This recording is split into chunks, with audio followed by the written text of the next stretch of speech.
Continuando então, pessoal, tema 4, tá? Então vamos lá.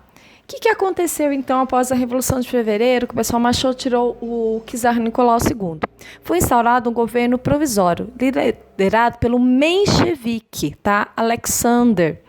E ele tomou algumas medidas. Primeiro, a adoção do sufrágio universal, ou seja, voto, a convocação de uma Assembleia Constituinte, a anistia a presos, exilados políticos e plena liberdade de expressão e de organização. Aqui, pessoal, é muito importante isso, porque entre os exilados estava Lenin, tá?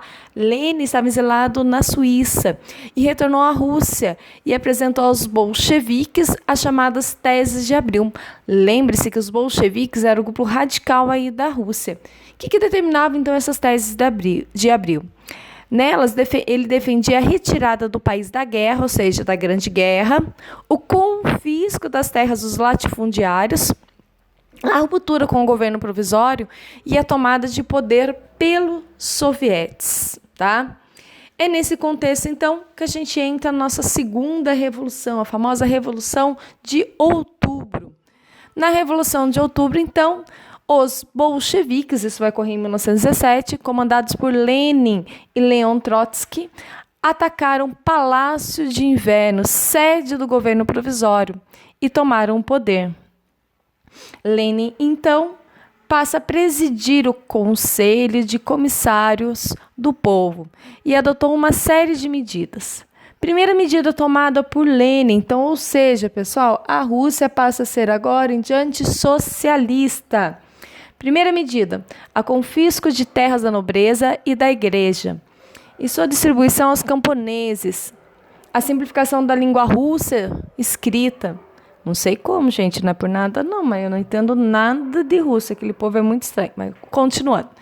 A anulação dos títulos de nobreza, a estatização dos bancos, das estradas de ferro e das indústrias, e a igualdade dos direitos entre homens e mulheres. Uma outra característica, tá, será o armistício com a Alemanha.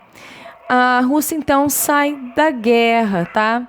Porém, a Alemanha não é nada boba, tá? Para ela poder a Rússia poder sair da guerra, ela foi obrigada a ceder diversos territórios à Alemanha. Resultado, pessoal, enquanto Lenin estava no poder, instaurou-se uma guerra civil que teve início em 1918, vai até 1921. Vamos lá, então, quem está nessa guerra? Do lado dos bolcheviques, o famoso Exército Vermelho, comandado por Leon Trotsky. Do lado da Contra-Revolução estava o Exército Branco, que reunia monarquistas, aristocratas, forças ocidentais, com, tipo assim, os ingleses, os franceses, os norte-americanos, os japoneses, estavam lá. Gente, vocês não têm noção, tá? Lenin preparou um programa de governo radical, que foi conhecido como comunismo de guerra. O plano determinou o confisco dos cereais pelo governo, congelamento dos preços dos salários, suspensão dos direitos individuais, a imposição de uma severa censura à imprensa. O czar e sua família, que estavam presos, acabam sendo executados, tudo visando desmontar o plano de restauração monárquica. Resultado, não precisa nem dizer, né? Lenin venceu, pessoal. O Exército Vermelho vence. E é esse mesmo Exército Vermelho que vai lutar depois, lá na Segunda Guerra Mundial. Lenin no poder, então, passa a adotar novas medidas, né, após essa guerra civil em 1921. Ele adota o famoso NEP, Nova Política Econômica.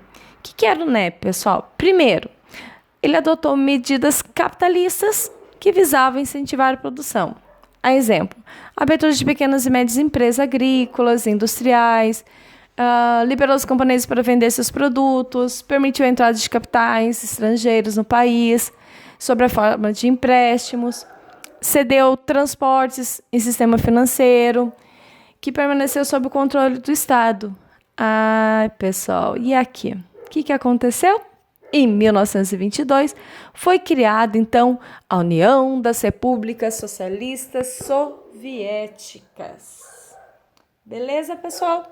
Para encerrarmos, então, a nossa aula, o que aconteceu? Lenin fica no poder até 1924, tá? Porém, com a sua morte, houve uma disputa no poder. Quem queria ficar entre Stalin e Trotsky? Stalin defendia uma posição mais nacionalista, tá? Ou seja, a primeira revolução devia acontecer na União Soviética para depois ganhar o mundo, ou seja, implantar primeiro o socialismo na União Soviética. Deu certo? Beleza, deu. Agora a gente vai avançar pelo mundo. Trotsky já era mais radical. Ele falou assim que a revolução era a única maneira de evitar que se fosse... Desculpa, pessoal. É a única maneira de derrotar as nações capitalistas, tá? Por isso que ele tinha uma política chamada internacionalista. Resultado, em 1925, Stalin acaba vencendo, tá? 2 anos depois, Trotsky foi expulso do partido e banido do país. Ok, pessoal? Aqui nós temos encerrado, então, a nossa aula do tema 4, tá?